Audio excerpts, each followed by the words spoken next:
Welcome to Make Your Money Matter. I'm your host, Brad Barrett. I'm also a managing director and partner here at One Capital Management. Friends, today on the show, we're going to talk about the US dollar and specifically what is going on with the US dollar. Now, you might have read in headlines recently stating that the world is ditching the US dollar or something to that extent. Is any of it true? You're about to find out. But before we do, smash that subscribe button and hit the notification bell so you don't miss a single episode. All right, let's get into it. So the first question is this: is it happening?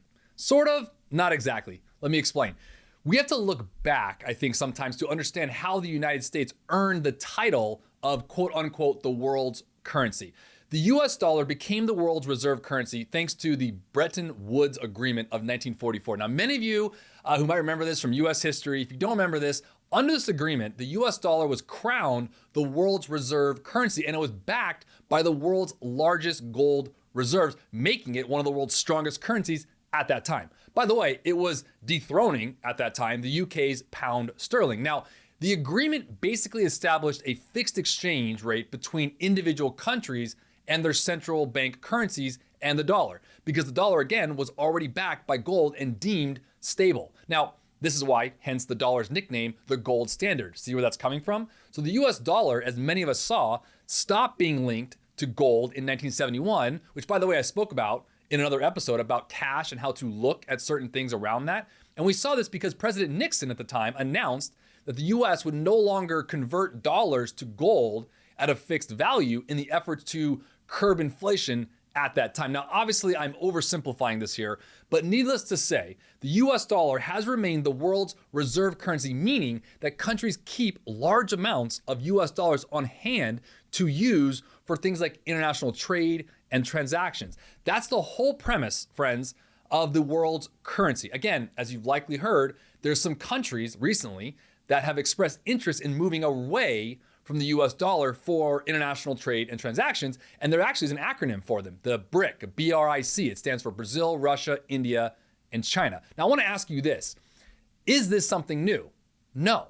What we're seeing here is media, social media, our websites, obviously with news stations, around this, bringing it to your forefront. But let me bring you back 13 years ago, 2010. BRICS announced plans to create, at that time, what's called the NDB. It would stand for the New Development Bank, which, by the way, would provide essentially an alternative to the World Bank and the International Monetary Fund. We know that as the IMF, and the institutions that have basically, historically, been dominated by the US and other Western countries. So again, nothing new. I want to start that first. Now, despite this slow shift, the US dollar right now still accounts for over 60% of global foreign exchange reserves, and it remains, if you look at it, the dominant currency in all international trade and finance. Now, given all that, we're looking through this as a firm here at One Capital Management.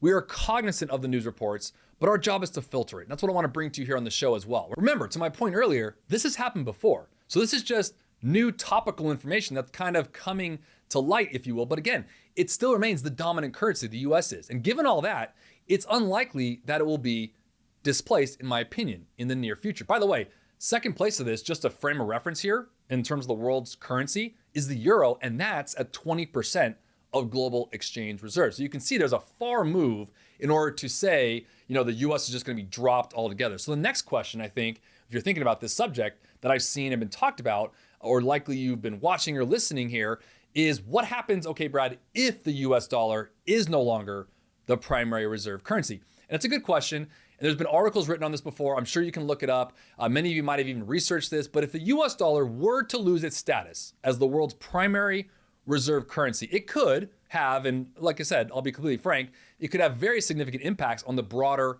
global economy.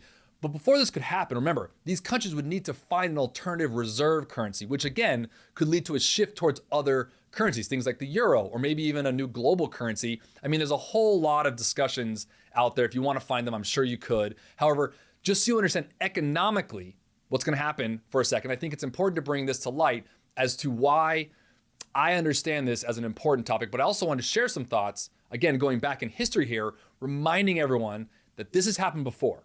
This BRICS thing isn't new, but here's how it works if this were to happen, okay?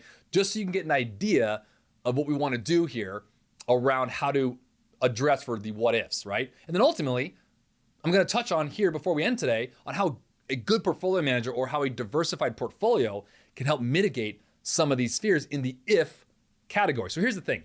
In economics, if there's a decline in demand for the US dollar, what happens is it could diminish the dollar's value, which really leads to things like making imports more expensive. It makes US government borrowing more expensive. It diminishes the US influence, obviously, in the broader global economy. It can also potentially lead to higher inflation in the US. So those are obviously some of the concerns if there were a decline in demand for US dollars. But the thing I want to end on here is how do we adjust for this if this were to happen? If you're sitting there right now saying, Brad, I hear you. I know this has been talked about before, and obviously there's this big long road to get there, but you may be thinking, okay, Brad, I disagree with you. I might think it's going to happen. Okay, well, here's the thing. To combat this, you want to make sure you invest not only in the US or US-based companies, if you will, you also have to invest internationally, invest in international companies as well. Friends, own the world. I mean, that's the idea here, diversification. And I say this a lot to our clients. We live in a big bad world, whether we like it or not. So having international exposure, having domestic exposure, understanding your sectors and your industries within your portfolio, everything from large capitalized companies to middle, to the small and micro emerging markets even, mixed in there with some fixed income, some bonds, domestic, international, obviously laddering those bonds so you don't get affected by interest rates and all those kind of things. That's a broad stroke into a portfolio manager's job. For anyone out there, if you're working with an advisor or if you're working with us, understand that's what we're doing here at One Capital for your portfolios.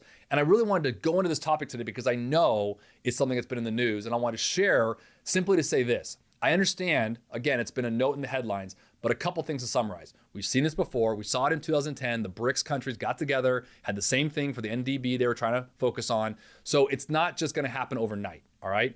And even if it does happen, I mentioned some of the things economically that could happen, but again, you can diversify through that, making sure your retirement plan or any investments you have is aligned with some of the ifs that you might think will happen in this world, or again, align yourself if it doesn't happen, right? And making sure that you're still growing your assets, protecting your assets, both while you're working and then ultimately in retirement.